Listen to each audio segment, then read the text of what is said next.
पति घूमने जा रहा था। पत्नी ने पति से कहा, अजी तुम घूमने जा रहे हो तो मुझे अपने साथ क्यों नहीं ले जाते। पति ने अपनी पत्नी से कहा, अरे पगली, कोई होटल जाता है तो टिफिन साथ ले जाता है क्या। पत्नी के उड़ गए तोते।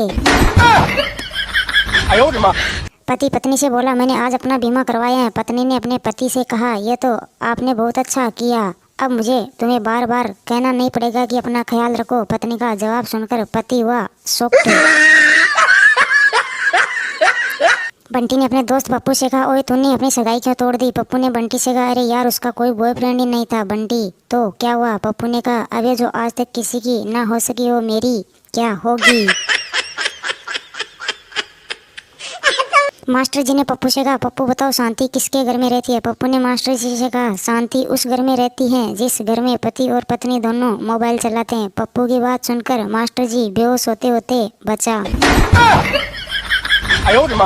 लड़का लड़की से माँ के सामने बोला, मैं ऐसी लड़की से शादी करूंगा जो मेरी बूढ़ी माँ की सेवा करे। इतने में माँ ने लड़के के 2-3 थप्पड़ लगा दिए और माँ बोली, बूढ़ी किसको बोला रे। माँ की बात सुनकर बेटे के उड़े तोते।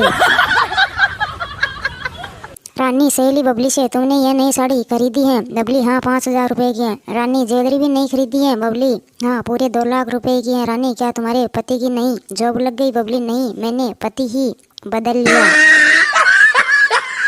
गुड्डू टिल्लू से बोला, क्या हुआ उदास क्यों बेटा। टिल्लू ने गुड्डू से कहा, क्या बताऊं यार, किसी ने कहा है कि पेड़ से हमें शीतल छाया मिलती है। मैं यहाँ पेड़ के नीचे 3 दिन से बैठा हूँ लेकिन न तो शीतल आई और न छाया। गुड्डू हुआ शॉक्ड।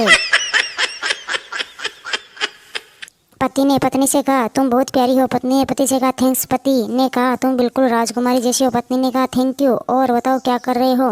पति ने पत्नी से कहा, खाली बैठा था, सोचा मजाक ही कर लूं।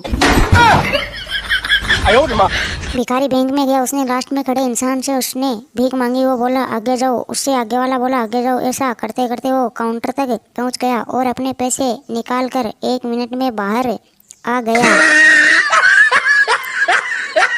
बंता शादी के बाद संता से मिला तो संता ने बंता से कहा, शादी के बाद क्या बदला। बंता ने संता को बताया, शादी से पहले डर घर वालों से लगता था और शादी के बाद अब घरवाली से डर लगता है। बंता की बात सुनकर संता बेहोश।